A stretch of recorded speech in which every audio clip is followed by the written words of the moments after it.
So now we're live. Hey, everybody. Welcome to a brand new edition of the Killer Podcast. Bob is in Ohio. BobIsInOhio.com is the website. Check it out immediately. And I'm very lucky today because today I call it Nerds in Ohio. Normally I have Drew and Anton on, Drew Moss from IDW and Anton from My Friendship of Love. Today I have on a very wonderful man. He is a comic book creator. He is a comic impresario. And he's also the creator of TriCon in West Virginia, Huntington, West Virginia, which is by far my favorite comic con in the country. Ladies and gentlemen, boys and girls, I present to you my good friend. Is it okay if I call you a friend? Oh, of course. Okay, my good friend. You just say that now because we're actually broadcasting this live on YouTube and you're listening to it on your audio device. My good friend, and again, just an overall wonderful guy, James Maddox, everybody. Hello, James. How are you? Excellent. Thank you for putting up with the tomfoolery of the lack of my technology. I really appreciate that. I think anytime you walk into technology, you can expect a certain amount of tomfoolery. Dude, I mean, like, we initially planned to do this on a weeknight, and I have two kids, as everyone knows, and people, your fans might not know this, who are hopefully downloading this podcast. And we were supposed to record on like a Wednesday, and everything just went to hell in a handbasket quickly, which tends to happen with two kids. So we rescheduled this on a Saturday, and we rescheduled it on a Saturday that I was going to be on vacation. And as opposed to rescheduling, I just wanted to do it, so I'm doing it on my old my old laptop, which is just a terrible piece of crap. So I'm on, and I just can't do anything on it. Like the Skype doesn't work, nothing works. It's awful. So we're gonna bear through this, and I didn't want to reschedule again because I felt that would have been unprofessional.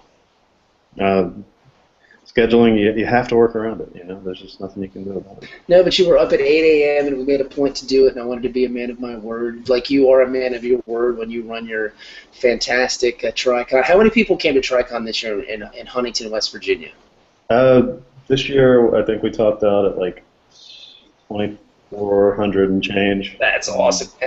I run that with my business partner, Eric Watkins, and we were expecting a number, and that number was met, and then some. So we both walked away pretty happy. Yeah, that's awesome. And on top of creating comics and creating this, I mean, it's my favorite con in the tri-state area. The tri-state area being Ohio, West Virginia, and Kentucky. Like, it's just magnificent. It's a wonderful show. You also run a comic imprint called Broken Icon Comics, correct? Yeah, that's, again, me and Eric. We kind of put that together back in 2010 or 2009. I can't remember which. It's been so long. And yeah, it mainly started off as just he and I putting out books of our own, just to enter our hat into the ring of comic creation. And it got to the point where we were bringing in, if somebody has a creator-owned title that we both enjoy and like and think has promise, and we'll talk to them about getting their book published. So. And you guys have like distribution deals, yet this isn't just some small time mom and pop operation. I mean, you guys get in comic shops all over the country. How did you manage to do that? Well, just we started off really small, and by that I mean, like, I was friends with a few print shop owners and kind of got them to let us into the shop after hours and print out comics, and Eric and I would staple and fold and cut with the cutters and all that kind of stuff.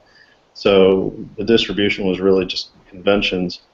Once we started getting like enough for trade paperbacks, we started looking into how to do that, because I love spending time in the print shop, but I'm not going to spend that much time. And the print shop smells weird. There's a local print shop that I get my books printed at, and it smells toxic. Like there's something in the air that will kill you in a print shop. I don't know what it is. It's a weird smell, man. Yeah. But as soon as we got into that kind of arena of doing stuff, the distribution options became open. We honestly we're starting to put more of a focus on digital distribution over print. It's excellent to have print, especially for we go to conventions all over the place. So it's important to have print for those reasons. But as far as an indie stance goes, it's really easy for you to jump on Comixology and grab an indie book for 99 cents, you know. Um, so that's kind of where that headed out.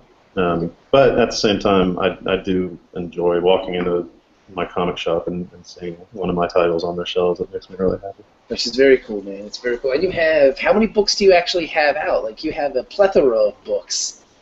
Just myself or broken up? Just you as yourself. I mean, you walk into the shop and you see, James Maddox on top, and then, you're awesome, because all your work is fantastic. I mean, your books are amazingly professional. They look wonderful. They're great titles. So how many titles do you, as a dude, have out as a writer? Let's see. I published Broken Nikon's.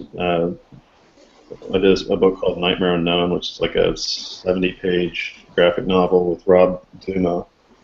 So Nightmare Unknown is one. Clown I just came out with, that's one. The Dead, we did a Kickstarter, so it rocked out on Kickstarter and blew my mind how much support it got. So Nightmare Unknown, Clown, The Dead, the horror show is kicking so much ass right now.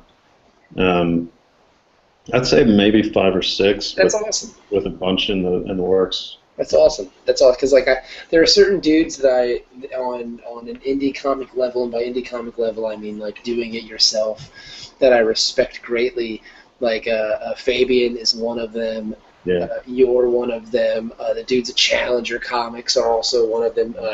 Andrew McLean I also like a lot. There are dudes that I see doing it on a level, and I go, man, that's what I kind of aspire to be. Do you run into that a lot from like small-time dudes? When we started off, I just kind of focused on what I was doing, what Eric was doing, and that was good. And when I decided, The Dead was going to be kind of like this personal project. It had been a book before it had been a comic that I'd worked on for years and years and years, like an idea I had going into college. So it was more of a personal project, and I started seeing all these different writers that were doing it on their own. Fabian, I got to meet him at HeroesCon, this past HeroesCon, and he's a really cool guy, and he continuously puts out good stuff, and Ryan Ferrier and Brian Level, like. All these guys that are, I see them on Twitter now, and I'm just like, yes, this is who I need to be talking with, because I don't know if they got their shit figured out, but they certainly are eager to figure it out, And they're also, the cool part about it too is they're also eager, much like you are, to kind of share your knowledge with people, and people that are trying to work their way into, or just, because I'm sure you get it all the time, because I know I do. You'll be at a show and somebody will be like, hey, I got this idea for a book. What should I do? Like, how do I do it? Yeah, and it's really fun. I recently became kind of Twitter friendly with Ryan King Lindsay? Mm-hmm. And he's one of those guys that is very eager to talk and to kind of broach conversation and bring up new conversation. And I think the best part about all those names that we're kind of name dropping right now is that they are doing things both in the independent world and then moving, like edging into IDW and edging into different, like you said, Monkey Brain. Monkey Brain is fantastic. What they're doing right now is really catching my attention to the point where you're seeing a trend of how it works, what avenues are getting some attention, and the people that are kind of like the highlights of those avenues. So it's if you're doing work and you want to kind of keep it to yourself and you want to tell a story, and then when you're done put it in a desk, that's fine. You can totally do that. But if you're wanting to go and get some more eyes on it and things like that, definitely look these people up, because they know what they're doing, even when they don't. Yeah, and they're really happy to share information, which is also very cool. It's a good thing, and it's fun and they're also doing great work, Yeah. which is also awesome, you know. Yeah, that's the best thing and I'm noticing like that kind of a trend where, yes, people are going to be reading Batman and Superman and all the big titles that you know, but there's a lot of new things coming out, and people are really gravitating toward those new things. And there's a lot of different outlets for those new things. Besides the smaller publishers or the independent publishers like Broken Icon and Monkey Brain and stuff like that. There's Vertigo is putting out the CMYK anthologies, the quarterlies, and those are fantastic. I'm seeing Creepy come out and Dark Horse Presents. They're putting renewed vigor into the short story, and I love the short story. Like, there's a lot of people that don't understand how great a short story can be, and it's kind of sad because when you talk to up-and-coming comic creators, they're so interested in the series, and it's weird because like I'll talk to a guy who will tell me, I have this idea for a comic, and I'll ask them how long do they see this lasting. Usually the most common answer is 12 issues. And I'm like, yeah. What? You have the capital for 12 issues, for one, and do you have the understanding of how to put this together a story? Is this your first story? Well, yeah, it's my first story. Let's try 2 issues or 3 issues. Let's do a mini-series and see if that works out better for you. Do you think that has to do with the reflection on the big two? Because it seems like Marvel or DC can't tell a story that isn't 8 issues long. Like every one of their event books, it feels like, okay, you could have cut this down to 4 issues, but instead you made 8 so you can have 2 trades. Do you think that some of it is a reflection upon that? Honestly, I don't know. I don't know, because I think there's 2 ways to approach it. There's either that writer who has a really big story to tell, and they need a big issue count or whatever to tell that story. And then there's those guys that just want to see their name on a book with a lot of pages on it. See, what's more important though is seeing your name on a work that's finished. Right, and if people want to be in comics just so they can have their name on a book and say I did this, that's fine, that's great.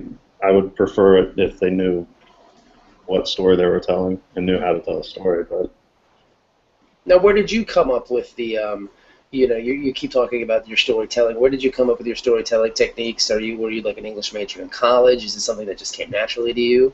No, I went to college at Marshall University. The Thundering Herd, nice. Yeah. Yeah, that's cool. I had a friend who played football at Marshall. That's awesome. Yeah, I went to college at Marshall and focused on writing, but I didn't really get. It was more like prose, Mm-hmm.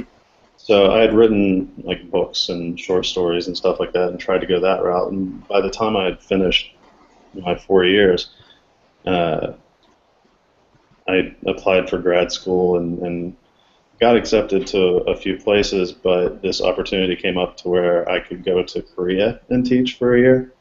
So instead of going to grad school, I decided I would defer a year and then, go have life experiences and all that kind of stuff. And I did. When I came back, I was like, I know how to write.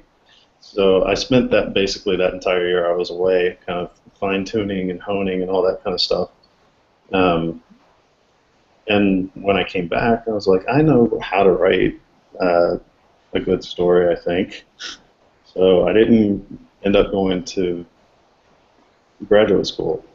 And instead, I started doing journalism work and writing articles basically for a living and getting short stories published where I could. And then a friend of mine asked me to write a comic script. And I had labored like for 4 years on a novel, and it was okay, I guess. There were lots of things wrong with it that an editor could have helped with, but I put 4 years of my writing life into this one story, and I pumped out a script swear to God, I think my first script, it took me like 3 days.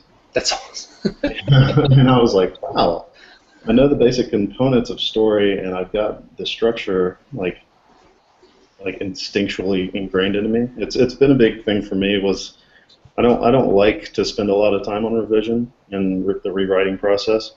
I like to work a lot on instinct. So if it feels right, then you put it on the page, and when it works fine, and when it doesn't work, and you move on to the next thing so that it'll work then. Um, so it became very important to me to write fast, and because I like pulp writers. Well, I don't know if you like pulp writers, but I like gritty crime and all that kind of stuff. So it became important to me to write fast and to get just a lot of stuff out there. That's awesome. We're talking to James Maddox from Broken Icon Comics from the Tricon in West Virginia. He has many comic books out, and he has many fine wares for you to purchase. And he's an overall cool guy, and you got a nice beard too, which is good. You got a lot of stuff going. So, like, how did you create? Like, you and Eric have been friends for many years. Recently, blood sworn enemies. Like, how do you guys know each other? We went to like a comic book group that started when I was living in Marietta. A bunch of people wanted to get together and discuss how to make comics, and we found that we had kind of the same ideas on how to start. So that's where that came into play, and then we've been kind of friends/enemies ever since. Those are the best friendships, though. When you have it's weird because I definitely have a way of looking at how to do things, and his idea is it's like we're working toward the same goal but trying to figure out different ways to get to it. Mm-hmm. So we have different methods, but we hope to get to the same place. And so you guys started the Broken Icon, and then how did this Comic Con, how did Tricon come about? Because I mean, you're doing, because I've done Tricon 2 years in a row, and the first year I did it was, I believe, 2013. It was a good show, and then last year it just seemed like it exploded. Like, how do you explain like the growth so quickly for these shows? Well, we started Tricon just Eric and I had been to so many shows, and we're kind of those guys that if we look at something long enough, we'll start to get bored and figure out how it works. And we started figuring out how to run a comic show, and by the time we got bored with trying to figure it out, we just decided we would try it in actual practice. So, we had, as I said, gone to many shows and made a lot of good friends. So those were the first people we called on, and then those people called on their friends. And the first year was a success. The second year was a better success, and the third year was Gail Simone success. Yeah, yeah. And Daniel Way and James Osmus and Jeremy Barlow. I mean, we had a stellar comic guest lineup, and I think people understand what we're trying to do now. Is we brought Mick Foley in, which I think gathered a lot of people, but he was a celebrity personality that was also making a comic. So I think people now understand that we're more comic-centric and comic-focused than any other show, and they're reacting to that. And the crowd you bring in, I mean, for those people that have never done this show or they've never heard of this show, or you're every creator I meet at every show, no matter where I go, I tell them, if you're going to do any show in the Midwest, you have to do Tricon, because the crowd in West Virginia, it's like they're desperate for comics. I was literally selling a book to probably every third person that came over to the table. It was, the conversion rate was insane. Like, it was nuts. And I mean, like, is Huntington this hotbed for comics that nobody knows about? Or, I mean, like, were you able to kind of cultivate this yourself?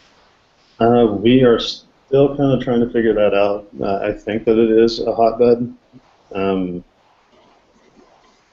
I also do a lot of marketing. Most of the marketing I put out is kind of geared toward, these are comic creators, go spend your money with them, Yeah. So it's not, these are people in the industry, go get their autograph or anything like that. It's, you should be reading this stuff, and to read it, you need to own it. So. Yeah, you do a great job with the promotion, man. It's like I said, it's by far my favorite Midwest show, and I believe when I saw you at the show, I begged you, and I'm still begging you, please keep the show one day. Do not do a 2 day show because it would just ruin it for me. Because I gotta get home. You Yeah, know. we like doing the 2 day or the 1 day shows. Um, we're going to Baltimore, and it's now turned into a 3 day show, and that's just killer. It's killer on your bank account. It's killer on your time. It's a great party for sure, but I like the one and dones.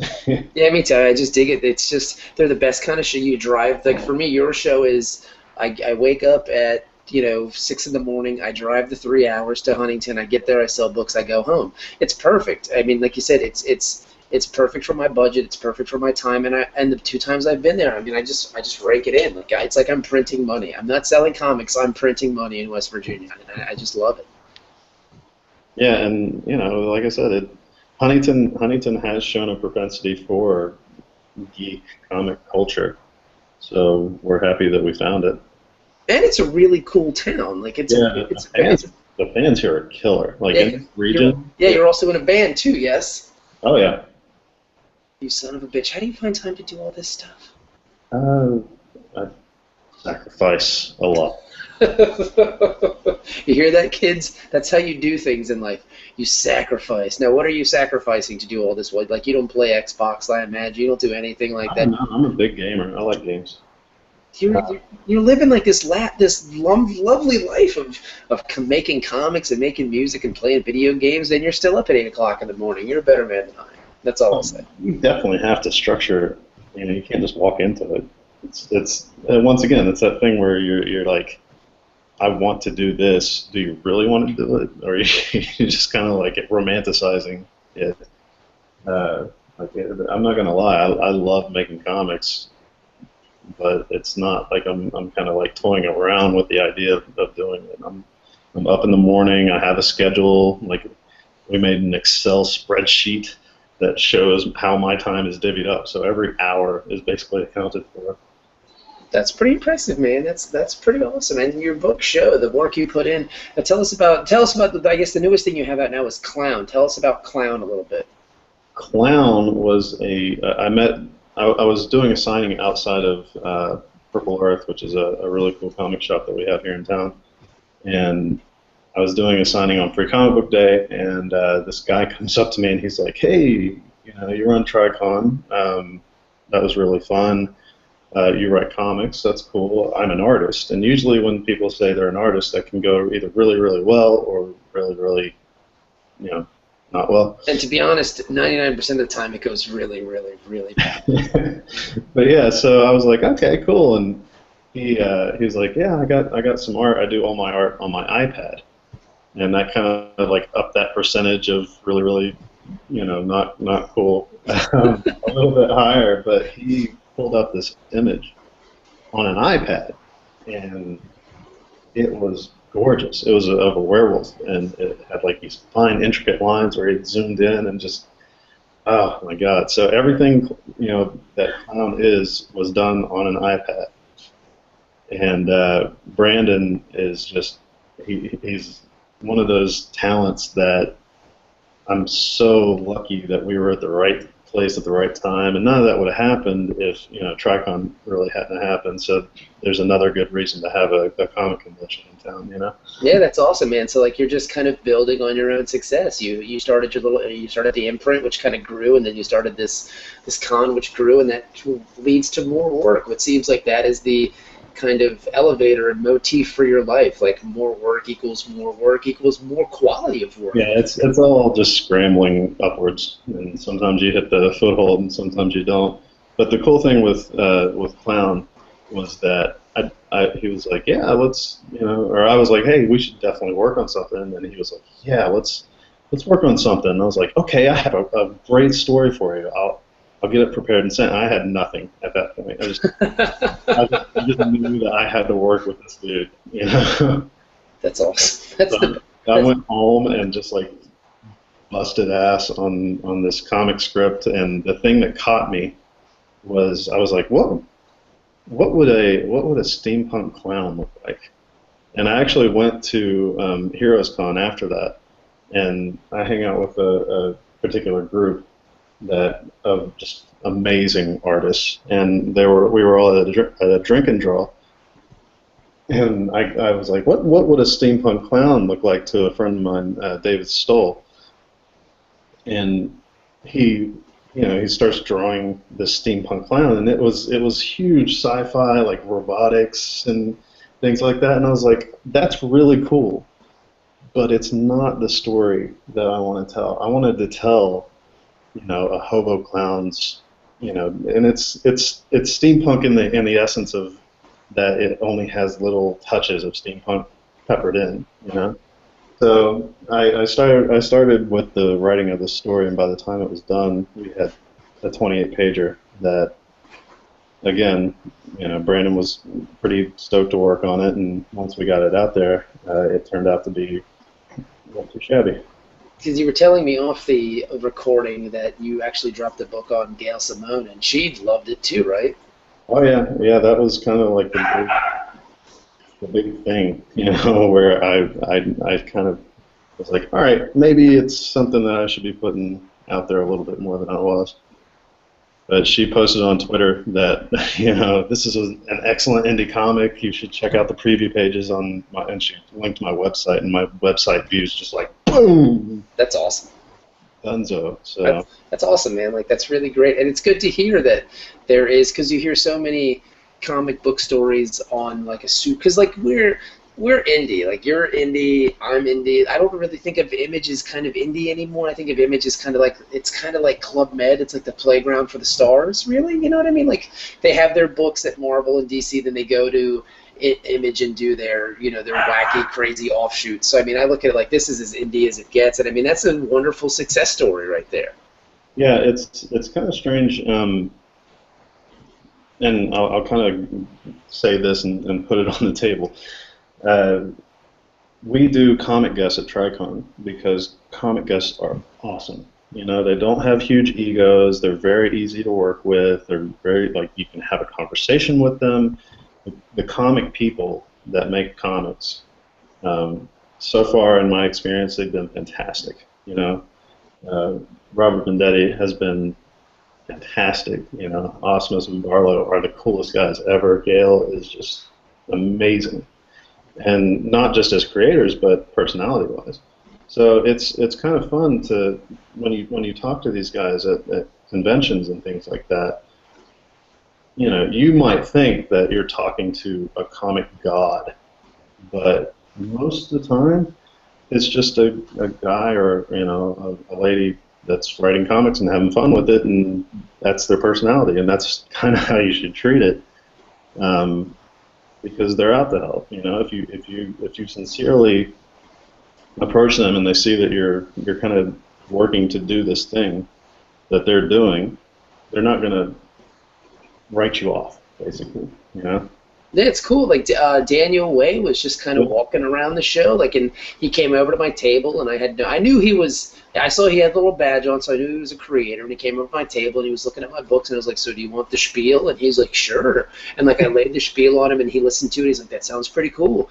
And then at the he sat there with me and talked to me for like 10 minutes, and that's the kind of interaction I think dudes on the indie black and white books kind of need. They need to see that these guys, like you said, are just people. Like, they're just dudes. I met Mike Grell, who's one of my favorite all-time comic book creators. He did all the Green Arrow stuff in like the late 80s, early 90s. I was at Pittsburgh Con, and I used to have a little sign that said, "We'll write and I don't do commissions, and I said, "I'll write you a paragraph about anything you want for $5." Right. And Grell saw the sign and came over and thought it was the funniest thing in the entire world, and he's talking to me, and I didn't recognize him because what does Mike Grell look like? And I was like, "So, what's your name, buddy?" And he's like, "Oh, I'm Mike Grell." And I was like, "Oh my God!" And he's like, "Yeah."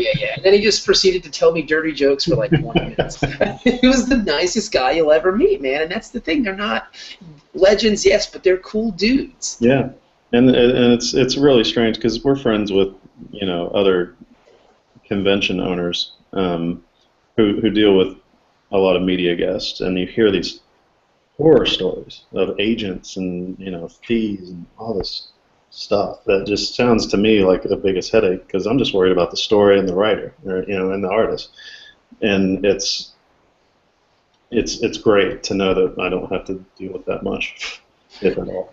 Now let me get, because I'm going to wrap this up a little bit here. So we've got, you've got your Broken Icon. Where can we find the Broken Icon stuff online? Where can we do that? BrokenIconComics.com would be for Broken Icon stuff. Which makes sense. That's a very good URL. Congratulations on that one. Yeah, it wasn't taken. That was kind of surprising.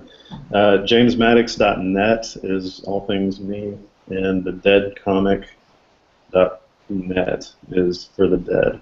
Okay, and then how about your con? What's that? What's the website for that? Like, if I'm a creator and I hear this, and I live in Pittsburgh, sell me on making the drive to Huntington, West Virginia to do your show. All right, so you go to TriStateNet or let's try that again. TriStateCon.net. As far as TriCon goes, it's comic creators running a con pretty effectively. We're more interested in the actual comic industry, so if you enjoy that kind of atmosphere, you should definitely check it out. That's awesome, and like I said, it's a great show. I've done it 2 years in a row. Hopefully, I'll get to do it a third year. I want to make sure I have new things because I sold so many books to so many people. I don't want to have the same old stuff on the table because they bought all that already. You know? Yeah, that's kind of like a big driving factor of creating new work. But as far as guest lineup, we just announced kind of some of our big guests. We're working on a few more that we'll announce later on, either this year or next. But it's going to be April 11th. We've got Ben Templesmith confirmed. We've got Tom Waltz, who writes the Teenage Mutant Ninja Turtles for IDW, and my personal interest in that was that he's writing the Silent Hill series, which I love. That's awesome. Like, I can't express my amount of geek love for Silent Hill. So you're a horror dude. Like, just talking to you right up, like I'm like a kind of a Western, like martial arts samurai style dude, but you're a straight up horror guy. Honestly, I'm more of a sci-fi. I tend to write a lot of horror because when we were starting Broken Icon, that was kind of more of a genre that we were trying to attach ourselves with. But I love sci-fi. I wrote a book with Steve Scott that we're still trying to get worked out called Blue Nemesis. That's straight up sci-fi horror. I do love horror, but crime and sci-fi are as important to me. Definitely.